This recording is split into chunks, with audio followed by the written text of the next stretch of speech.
오늘 우리에게 주신 하나님 말씀은 창세기 30장 25절에서 마지막 43절까지의 말씀입니다. 내용이 좀 길지만 우리 같이 교독하겠습니다. 창세기 30장 25절에서 43절까지의 말씀입니다. 찾으셨으면 제가 먼저 25절 말씀 봉독하겠습니다. 라헬이 요셉을 낳았을 때 야곱이 라반에게 이르되 나를 보내어 내 고향 나의 땅으로 가게 하시되 내가 삼촌에게 일하고 얻은 처자를 내게 주시어 나로 가게 하소서. 내가 외삼촌에게 한 일은 외삼촌이 아시나이다. 라반이 그에게 이르되 여호와께서 너로 말미암아 내게 복 주신 줄 내가 깨달았노니 네가 나를 사랑스럽게 여기거든 그대로 있으라. 또 이르되 내 품삯을 정하라. 야곱이 그에게 이르되 내가 어떻게 외삼촌을 섬겼는지 어떻게 외삼촌의 가축을 쳤는지 외삼촌이 아시나이다. 내가 오기 전에 외삼촌의 소유가 적더니 번성하여 때를 이루었으니 내 발이 이른 곳마다 여호와께서 외삼촌에게 복을 주셨나이다. 그러나 나는 언제나 내 집을 세우리이까. 라반이 이르되 내가 무엇으로 네게 주랴. 야곱이 이르되 외삼촌께서 내게 아무것도 주시지 않아도 나를 위하여 이 일을 행하시면 내가 다시 외삼촌의 양떼를 먹이고 지키리이다. 오늘날 내가 그 중에 아롱진 것과 점 있는 것과 검은 것을 가려내며 또 염소 중에 점 있는 것과 아롱진 것을 가려내리니 이 같은 것이 내 품삯이 되리이다. 후일에 외삼촌께서 오셔서 내 품삯을 조사하실 때 나의 의의가 내 대답이 되리이다. 내게 혹시 염소 중에 아롱지지 아니한 것이나 점이 없는 것이나 양 중에 검지 아니한 것이 있거든 다 도둑질한 것으로 인정하소서. 라반이 이르되 내가 네 말대로 하리라 하고 그날에 그가 수염소 중 얼룩무늬 있는 것과 점 있는 것을 가리고 암염소 중 흰 바탕에 아롱진 것과 점 있는 것을 가리고 양 중에 검은 것들을 가려 자기 아들들의 손에 맡기고 자기와 야곱 사이를 사흘 길이 뜨게 하였고 야곱은 라반의 남은 양떼를 치니라. 야곱이 버드나무와 살구나무와 신풍나무의 푸른 가지를 가져다가 그것들의 껍질을 벗겨 흰 무늬를 내고 그 껍질 벗긴 가지를 양떼가 와서 먹는 개천의 물 구유에 세워 양떼를 향하여게 하며 그 떼가 물을 먹으러 올 때에 새끼를 베니 가지 앞에서 새끼를 뱀으로 얼룩얼룩한 것과 점 있고 아롱진 것을 낳은지라. 야곱이 새끼 양을 하고 그 얼룩무늬와 검은 빛 있는 것을 라반의 양과 서로 마주보게 하여 자기 양을 따로 두어 라반의 양과 섞이지 않게 하며 튼튼한 양이 새끼를 뵐 때는 야곱의 개천에다가 양떼의 눈앞에 그 가지를 두어 양이 그 가지 곁에서 새끼를 베게 하고 그렇게 함으로 약한 것은 라반의 것이 되고 튼튼한 것은 야곱의 것이 된지. 같이 봅니다. 이에 그 사람이 매우 번창하여 양떼와 노비와 낙타와 나귀가 많았더라. 아멘. 우리 같이 기도하겠습니다. 사랑과 은혜가 풍성하신 아버지 하나님, 우리에게 이 땅에 사는 동안에 세상의 질서를 따라 살지 않고 진리의 말씀을 쫓아 주님과 동행하는 삶을 살도록 불러주시며 이 귀한 말씀을 허락해 주셨사오니 감사합니다. 성령의 감동으로 기록된 아버지의 말씀을 저희들 인간의 지식 가지고 깨닫기 불가능하오니 주님 이 시간 성령께서 오셔서 우리의 마음에 눈을 열어주시고 조명하여 주셔서 진리의 말씀마다 깨달아 알고 깨달은 말씀 가지고 우리의 삶에 실천함으로 약속하신 은혜를 받아 축복의 통로로 살아가는 저희들 되도록 인도하여 주옵소서. 말씀을 전하는 종이나 듣는 우리 모든 성도님들이 함께 은혜 받는 복된 한 시간 되도록 성령께서 우리 모두를 인도해 주실 것을 간절히 바라옵고 구주 예수님의 이름으로 기도드리옵나이다. 아멘. 오늘 본문은 야곱이 라반의 집에서 14년 동안 봉사한 후에 있을 이야기입니다.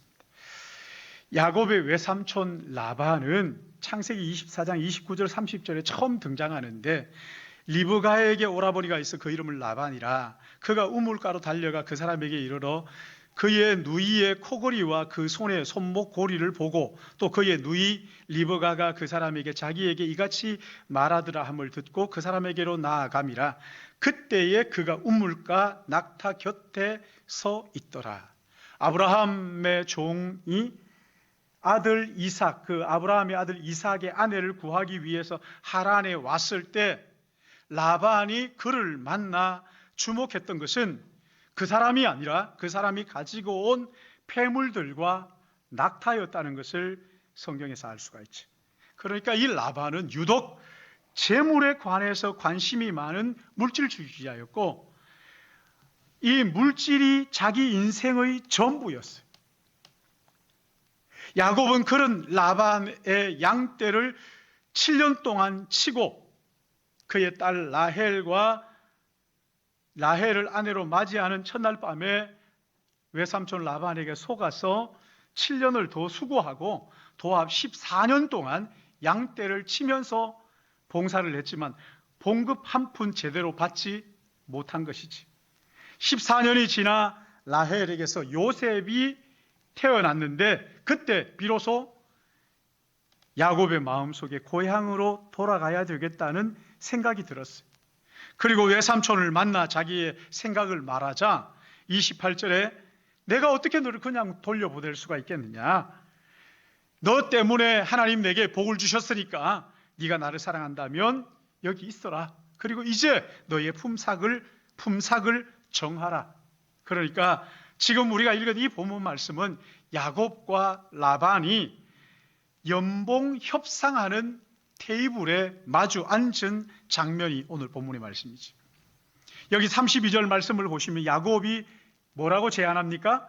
오늘 내가 외삼촌의 양떼를 두루 다니며 그 양 중에 아롱진 것과 점 있는 것과 검은 것을 가려내며 또 염소 중에 점 있는 것과 아롱진 것을 가려내리니 이 같은 것이 내 품삯이 되리이다.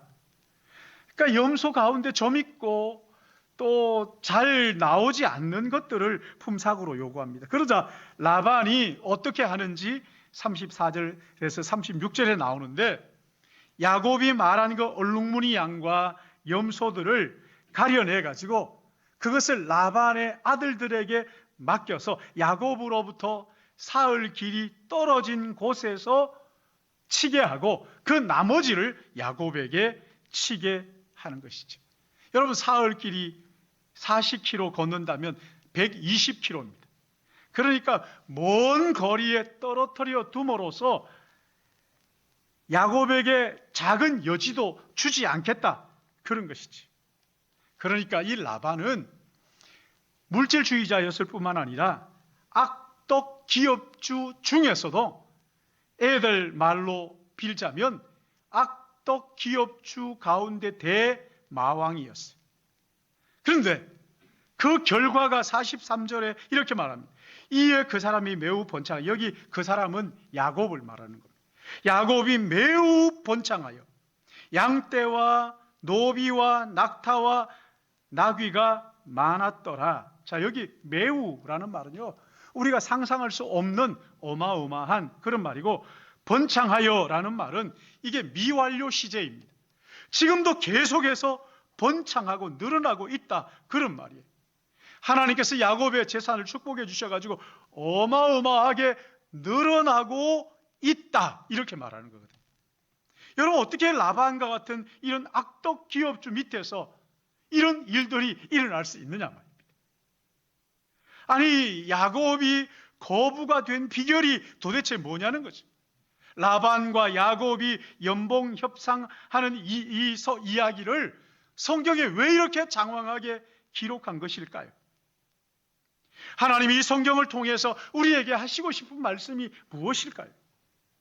하나님은 교회 안에만 계시는 분이 아니라 우리의 일터에 함께 하시고 우리가 하는 모든 일에 관심을 가지고 함께 하신다는 것을 우리에게 보여주시는 거예요. 우리의 일터에 함께 하시면서 야곱처럼 축복을 받아서 이웃에게 그 축복을 흘려보내는 축복의 통로로 살기를 원하신다는 것이 오늘 본문이 우리에게 주시고 싶은 메시지란 말이죠. 자, 그렇다면 어떻게 해야 야곱처럼 일터에서 복을 받아서 축복의 통로의 삶을 살 수가 있느냐? 어떻게 하면 내가 사업을 복받아가지고 이것을 가지고 이웃을 유익하게 하는 삶을 살 수 있느냐? 첫째, 우리가 알아야 할 것은 우리가 일하는 이 노동, 일은 하나님의 저주가 아니고 하나님의 창조에 동참하는 사명이라는 것을 알아야 된다는 것입니다. 우리는 지금 창세기를 묵상하고 있어요. 창세기 서론을 자세하게 읽어보면 어떻게 라반과 같은 사람이 일어나게 되었는지를 설명해 주고 있습니다. 창세기 3장 1절 말씀을 보시면은 하나님께서 모든 것을 지으신 후에 그것이 보시면서 너무 좋아서 흐뭇해 하셔요. 근데 사탄이 뱀을 통해서 하와를 유혹하고 하와가 뱀의 유혹에 넘어가서 하나님의 말씀을 거역하게 됩니다. 그러자 이 세상이 완전히 뒤죽박죽이 되고 말았습니다. 하나님과의 관계가 끊어지고 그리고 또 하나님과의 관계가 끊어지자 사람들과의 관계가 깨지기 시작했습니다. 자기 자신과의 관계도 깨졌습니다. 이렇게 하나님과의 관계, 이웃 관계, 자기 자신과의 관계가 깨지게 되자 삶의 이유가 뭔지를 잃어버리게 됩니다. 인생이 무의미하게 흘러가더란 말이죠. 의미가 잃어버립니다. 삶이 공허하게 되고 허무하게 되는 거예요. 살기는 사는데 내가 왜 살아야 하는지 이유를 모르는 거예요. 의미가 없는 거죠. 우리 교회 어느 집사님은 예수님을 믿기 전에 인생이 너무 허무했다는 거예요. 경제적으로 어렵고 힘든 것도 아닌데 허무함에 치가 떨리더라는 거예요. 여러분, 이유가 뭐라고요? 하나님과의 관계 단절에서 오는 우리 내면 깊숙한 곳에서부터의 사명을 상실함으로 말미암은 허무함이 우리의 마음속에서 올라오는 거예요. 하나님이 아담을 찾아가시죠, 그렇지? 그리고 물으시잖아요. 네가 먹지 말라 한 선악과를 먹었느냐? 뭐라고 대답합니까? 하나님이 주신 저 여자가 줘서 먹었나이다. 하나님, 제가 잘못했어요. 용서를 구하기 전에 핑계하는 것을 우리가 여기에서 볼 수가 있어요. 뭘 말하는 겁니까? 하나님과의 관계가 단절되자 인간 관계의 단절에서 오는 갈등이 일어나기 시작한다는 거예요. 여러분, 오늘날 우리 일터에도 이런 일들이 얼마나 많이 일어나고 있는지 모릅니다. 서로 사랑하고 위하기보다는 모함하고 시기하고 질투하죠. 서로 파벌을 만들고 차별주의를 부추깁니다. 최저임금을 놓고 서로 싸우면서 근로자들을 위험한 환경에 방치하기도 하고 성공을 위하여 뇌물을 갖다 바침으로 불공정한 일들을 비일비재하게 행하는 것을 볼 수가 있습니다. 자신의 이익을 위해서 다른 사람의 목숨을 아무렇지도 않게 방치하는 이런 일들이 얼마나 많이 일어나요. 여러분, 세상이 왜 이 지경이 됐다고요? 뱀의 유혹에 넘어간 결과가 오늘 우리가 지금 겪고 있는 이런 것이다. 그런데 하나님이 처음 사람을 지으실 때 그 목적은 이런 것이 아닙니다. 창세기 2장 15절 말씀을 보시면 여호와 하나님이 그 사람을 이끌어 에덴 동산에 두어 그것을 경작하며 지키게 하시고, 하나님의 그 동역, 하나님의 창조 사역에 한 자리를 비워놓고 지키고 경작하는 그 공간을 비워놓고 우리가 거기에서 하나님과 공동 창조자의 역할을 하도록 그렇게 하나님이 우리를 세워주셨다는 거예요. 여러분 보십시오. 하나님께서 우리에게 주실 때 완전한 것을 주시는 것이 아니라 그것을 만들어 먹을 수 있도록 창조자로 우리를 세우시는 거예요. 샐러드와 빵을 주시는 것이 아니라 야채, 채소들과 밀을 주시는 거잖아요. 그 채소를 잘라가지고 소스를 발라서 잘 이 샐러드를 만들고 또 밀을 빻아가지고 그 밀가루를 가지고 빵을 만들고 쌀을 가지고 밥을 만들도록 그렇게 제2의 창조자로 우리를 부르셨다는 거예요. 여러분, 우리가 한 끼 식사를 하기 위해서 누군가는 벼농사를 지어야죠. 누군가는 그것을 가지고 와서 도정을 해야 되고 또 그것을 끓일 수 있도록 불을 만들어야 되고 끓이는 도구들을 만들어야 되고, 여러분, 이렇게 제2의 창조, 공동 창조자로 하나님 그렇게 우리를 부르셨단 말이죠. 그래서 마틴 루터는 이렇게 말합니다. 우리는 부름받은 대로 일을 할 때 하나님의 손이 된다. 하나님을 생각하며 염소젖을 짠다면 그것은 거룩한 일이다. 하나님의 손과 발이 되어서 하나님과 함께 공동 창조자로 그렇게 일을 하도록 부름을 받았다는 거예요. 우리의 일터를 통해서 제2의 창조 사역에 동참하도록 우리를 부르셨다는 거예요. 그러므로 여러분, 우리의 일터는요, 단순한 밥벌이하는 그런 장소가 아니라 하나님과 함께 창조 사역을 감당하는 소명의 자리라는 거예요. 단순히 밥벌이하는 그런 장소가 아닙니다. 하나님과 함께하는 자리에 우리는 하나님과 함께 공동 창조자로 부르심을 받았다는 이것을 명심하고 인식하게 될 때 비로소 우리가 하는 모든 일을 통하여 하나님의 축복이 흘러가는 축복의 통로의 기초가 마련되는 것이란 말이죠. 그런가 하면 두 번째는 우리의 일터가 축복의 자리가 되게 하려면 성실성과 전문성을 가진 사람에게 하나님이 물질을 맡기신다는 원리를 깨닫는 거예요. 여러분 보십시오. 여기 야곱의 외삼촌 라반이 내 품삯을 정하라 하면서 야곱에게 얘기했을 때 32절에 보면 외삼촌의 양 중에 아롱진 것과 검은 것을 가려내며 또 염소 중에 점 있는 것과 아롱진 것을 가려내리니 이 같은 것이 내 품삯이 되리이다. 아롱진 것, 양 중에 검은 것, 점 있는 것, 여러분 이런 것들은 정상적으로 태어나는 것이 아니잖아요. 우성이 아니라 열성에 의해서 태어나는 것이기 때문에 이런 것들의 숫자가 적을 수밖에 없는 것이지. 여러분, 그런데 야곱이 왜 이렇게 불리한 임금 조건을 제시하는 것일까요? 야곱은 오랫동안 양을 치면서 그 양의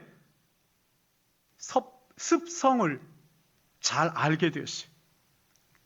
양은 풀을 뜯을 때 교미하는 것이 아니라 물을 마시러 와서 교미한다는 것을 야곱은 알고 있었어요. 그때 양의 시신경을 자극하면 자기가 원하는 새끼를 얻을 수 있다는 것도 알게 되었어요. 그리고 튼튼한 양을 앞에 세우고 약한 양을 뒤에 세워서 교미를 통제할 수 있다는 것도 야곱이 알게 되었어요. 그 당시에 볼 때 이 야곱은요, 양치는 일에 있어서만큼은 그 분야의 전문가였어요. 어떻게 이렇게 전문가가 됐습니까? 양을 사랑했고 그리고 성실하게 열심히 그 양을 돌보다 보니까 얻게 된 전문 지식들이었단 말입니다. 여러분 창세기 31장 오늘 여기 26절 말씀입니까? 36절입니까? 여기에 보시면은 자 여기 말씀 보시면요. 내가 힘을 다했다. 외삼촌의 양떼를 치는데 온 힘을 다했다. 40절에 보세요. 이와 같이 낮에는 더위와 밤에는 추위를 무릅쓰고 눈 붙일 겨를도 없이 열심히 봉사했다는 거예요. 야곱은 성실한 마음으로 양을 쳤어요. 그러는 중에 전문 지식을 얻게 된 것이지. 여러분 하나님은 그런 야곱에게 매우 번성하여 양떼와 노비와 낙타와 나귀를 풍성하게 허락하셨다는 거예요. 마태복음 25장 23절 말씀 보시면 달란트 비유가 나오죠. 거기에 어떤 사람은 5달란트, 2달란트, 1달란트 이렇게 나누어 주는데 칭찬받은 두 종에게 하시는 말씀이 그 주인이 이르되 잘하였도다.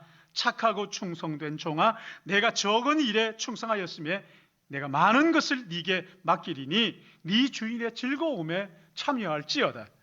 자 여기 보면 칭찬받은 종들이 주인의 칭찬이 뭡니까? 잘했다. 잘했다. 여러분 잘했다 하는 이 말은요. 너에게 맡겨진 그 소임을 성실하게 잘 감당했다. 잘했다. 게으르지 않았구나. 그런 말입니다. 그리고 착하고 충성된 순전한 마음으로 성실하게 그 일을 감당했다. 그런 말이죠. 맡겨진 일에 꾀부리지 않고 성실한 마음으로 그 일들을 탁월하게 처리했다. 잘했다. 그런 칭찬을 들었어요. 그러나 반대로 책망받은 종들에게 뭐라고 얘기합니까? 악하고 게으른 종들. 그 마음이 순전하지 않았어요. 그리고 게을렀어요. 왜 그랬을까요? 이 종은 주인을 몰랐어요. 주인을 오해합니다. 우리 주인은 심지 않은 데서 거두고 해치지 않은 데서 모으는 줄로 네가 알았구나. 주인을 오해한 나머지 성실하게 일하지 않고 게으름을 피우고 악한 생각을 하게 된 것을 책망을 하시는 것이지. 성실하게 그 일을 감당하며 전문 지식을 가진 그 사람에게 하나님이 은혜를 허락하신다는 거죠. 우리 주님은 나사렛에서 목수일을 하셨죠. 여러분 영화 다 보셨겠지만 멜 깁슨이 나오는 패션 오브 크라이스트라는 그 영화를 보시면은 주님은 목수일을 하면서 그 일을 성실하게 온 마음을 다해서 그 기구들을 만드는데 아주 기가 막힌 기발한 아이디어들을 가지고 생활에 필요한 물건을 만들었던 것을 볼 수가 있어요. 성실한 마음으로 목수일을 하면서 이 전문성을 거기에서 키웠다고 하는 것을 크게 보여주는 거란 말이죠. 여러분 어떤 일에 전문가가 된다, 이게 저절로 되는 건 아니거든요. 피나는 노력에 의해서 정말 그 일을 성실하게 감당하는 중에 전문가가 되는 거예요. 그러기에 예수님의 제자인 우리가 일터에서 어떤 자세와 태도를 가지고 일을 해야 되는지 분명하지요. 주님처럼 성실한 마음, 그리고 그래서 전문성을 확보하는 것이 필요하다는 거예요. 우리 그리스도인들은 어느 곳에 있든지 거기서 하나님의 공동 창조자로 부르심을 받았다는 것을 잊지 말아야 합니다. 어떤 곳에 내가 서 있는데 있으나 마나하다 안 된다는 거예요. 아니 있어서 오히려 더 다른 사람들이 힘들게 만든다, 그런 사람이 되지 말라는 거예요. 내가 거기에 있으므로 우리 회사가 복을 받고 내가 거기에 있으므로 이웃이 행복해야 되는 거예요. 내가 하는 일이 겨우 호구지책에 불과하다, 그러면 안 되는 거예요. 내가 있어서 회사가 유익하게 되고 내가 성실하게 일함으로써 그 맡은 일의 전문가가 되어서 유익을 끼치도록 해야 된다는 거예요. 그러기에 여러분 우리의 기도는요, 주여 내가 있어 우리 회사가 복을 받도록 성실한 마음을 주셔서 전문가가 되게 하여 주옵소서. 맡은 일의 전문가가 되어서 하나님의 축복이 나를 통하여 다른 사람에게 흘러가는 축복의 통로로 살게 하여 주옵소서 말이죠. 회사를 하는 분들도 주님 내가 이 회사를 통해서 성실하게 일을 감당함으로써 전문가가 되어서 하나님의 손과 발이 되도록 인도하여 주옵소서 기도해야 되는 것이지. 그럴 때 우리의 일터가 축복의 통로가 될 수가 있는 거예요. 마지막으로 우리가 한 가지 더 생각할 것은 우리의 일터가 축복의 장소가 되기 위해서 어떻게 해야 되느냐? 거룩한 부자가 되어서 이웃을 축복하는 축복의 통로로 쓰임 받겠다는 꿈을 꿔야 하는 거예요. 꿈을 가져야 되는 거예요. 내가 그냥 이렇게 살다 죽지 뭐 이게 아니라 내가 정말 거룩한 부자가 되어서 이웃을 섬기고 돕는 사람이 되고 싶습니다. 꿈을 가지라는 거예요. 여러분 여기 야곱이 버드나무와 살구나무와 신풍나무의 푸른 가지들을 가져다가 껍질을 벗겨서 그 흰 무늬를 내고 양들이 물을 마시는데 와서 교미할 때마다 쳐다보게 만듭니다. 그러자 새끼를 낳을 때 얼룩얼룩한 것과 점이 있고 아롱진 새끼를 낳았다, 그렇게 말합니다. 아무리 성경이어도 생물학의 기초만 알아도 이것이 얼마나 터무니없는 일인지를 알죠. 유전학의 기초만 알아도 이런 일들이 일어날 수 없다는 것을 너무나 잘 알고 있어요. 그런데 어떻게 이렇게 야곱이 외삼촌 라반보다 양떼가 더 많아지는 이런 엄청난 일들이 일어났을까요? 그리고 야곱이 하는 일들을 가만히 보면은 도덕적으로도 이 방법이 썩 정당해 보이지도 않잖아요. 근데 어떻게 이런 일들이 가능했을까요? 창세기를 쭉 살펴보면 오직 한 가지 이유를 우리가 발견할 수 있습니다. 야곱이 이렇게 많은 양을 얻을 수 있었던 것은 야곱이 집을 나올 때 베델에 하나님께서 찾아오셔서 하나님이 그에게 하신 약속, 언약 때문에 그런 것입니다. 창세기 28장 14절 말씀 보시면은 땅의 모든 족속이 너와 내 자손으로 말미암아 복을 받으리라. 야곱과 야곱의 후손들을 통하여 땅의 모든 족속이 복을 받게 될 것이다. 복을 받기 위해서는 이 축복의 통로가 되어야 되는 게 맞잖아요. 근데 그 약속이 이루어지는 거예요. 하나님은 약속하시고 그 약속을 반드시 이루시는 분이. 오늘 여기 본문 27절 말씀에도 라반이 그에게 이르되 여호와께서 너로 말미암아 내게 복을 주신 줄을 내가 깨달았노니 네가 나를 사랑스럽게 여기거든 그대로 있으라. 너 가만히 보니까 복 받을 만한 그런 사람이 못 되는 것 같은데 그럼에도 불구하고 하나님은 너를 통하여 우리의 가정을 복 주셨다. 이렇게 인정하는 거죠. 너는 하나님의 축복의 통로가 맞다. 인정해 주는 거예요. 여러분, 야곱이 이런 축복을 받은 것은 하나님의 신실한 언약의 신실하신 하나님 때문이라고 말하는 것이지. 창세기 26장 12절에도 보시면은 그 이삭 이야기가 나오잖아요. 이삭이 그 땅에서 농사하여 그 해에 100배나 얻었고 여호와께서 복을 주심으로 그 사람이 창대하고 왕성하여 마침내 거부가 돼요. 평생 목축업을 하던 사람이 그랄 땅으로 내려가서 농사를 했는데 농사하던 첫 해에 100배나 거두었다. 여러분, 여기 100배라는 것은 농사를 해서 최고치, 얻을 수 있는 최고치를 지금 말하는 거예요. 여러분, 어떻게 이런 일이 가능했습니까? 하나님께서 이삭에게 복 주시기로 작정하셨기 때문에.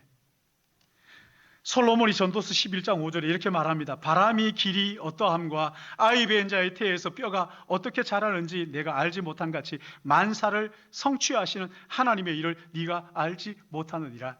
하나님은 만사를 성취하시는 분이라는 것을 솔로몬이 지금 이야기하고 있는 거예요. 얼마나 놀라운 일입니까? 여러분, 거룩한 부자가 되어 이웃을 축복하는 자로 내가 살아가겠다는 이런 꿈을 꿔야 된다는 거예요. 최근에 이삭 토스트라는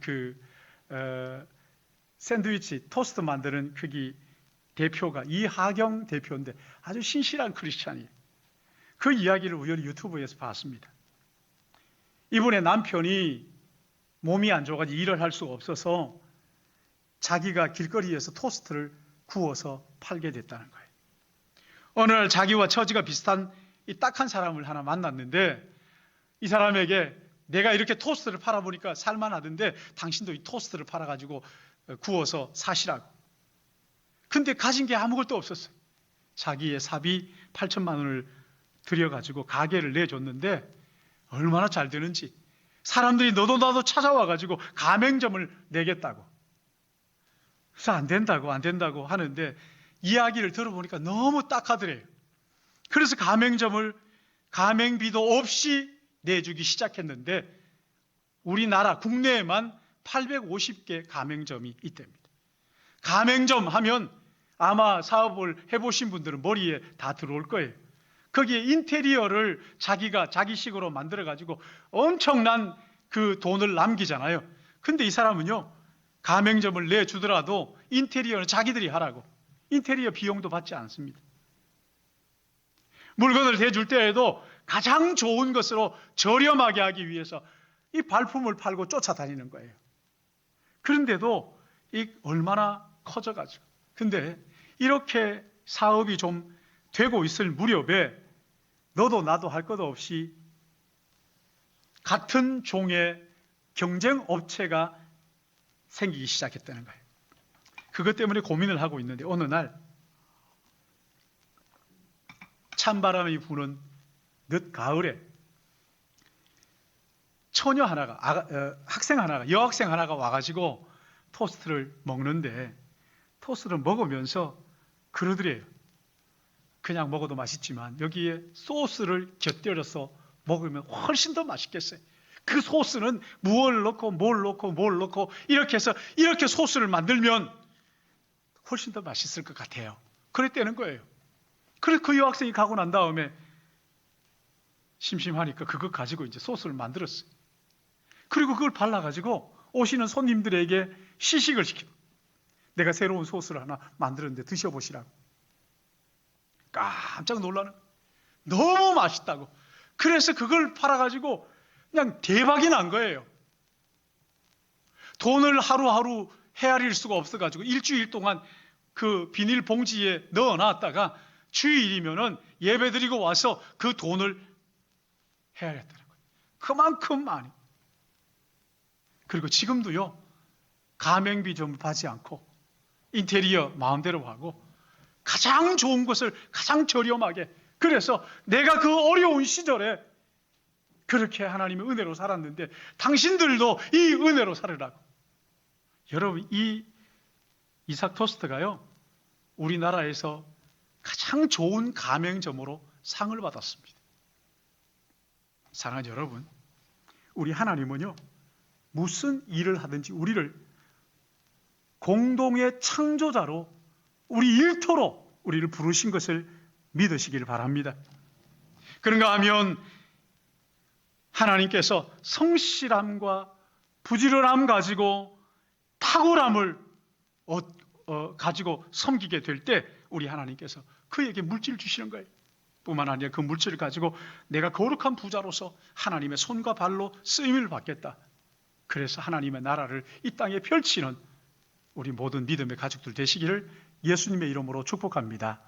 하나님 아버지, 말씀을 들어도 그저 그런가 보다 듣고 넘기는 사람도 있는가 하면, 또 이런 말씀을 듣고 자기의 삶에 적용함으로써 이 말씀 이상의 엄청난 100배나 거두었더라 하는 이런 축복을 가지고 주의 나라에 쓰임받는 귀한 참 영혼들도 있는데, 하나님 아버지, 우리 신일교회 나와서 현장에서 드리는 우리 믿음의 가족들이나 또한 인터넷에서 드리는 모든 우리 믿음의 가족들, 사업을 하기 위하여 하는 또 사업을 시작한 우리 모든 믿음의 가족들에게 주께서 축복하여 주시사, 아버지 하나님, 이삭 토스트를 복 주시고 야곱을 복 주시고 하셨던 것처럼 우리에게 복을 허락하여 주셔서 이웃을 유익하게 하고 윤택하게 하고 축복하는 축복의 통로로 쓰임 받을 수 있도록 은혜를 베풀어 주시옵소서. 이 시간 우리 하나님 앞에 나오며 귀한 예물을 구별하여 주님 앞에 우리의 삶과 함께 올려드리기 원합니다. 예배한 손길을 축복하시고 힘껏 주님 앞에 드림으로 말미암아 주님 주시는 것 쏟아 부어 주시는 은혜를 가지고 거룩한 부자가 되어 주님의 나라를 섬기겠습니다 하는 마음 가지고 드릴 수 있도록 인도하여 주시사, 우리 가운데 하나님 아버지 주의 은혜가 차고 넘치도록 허락하여 주시옵소서.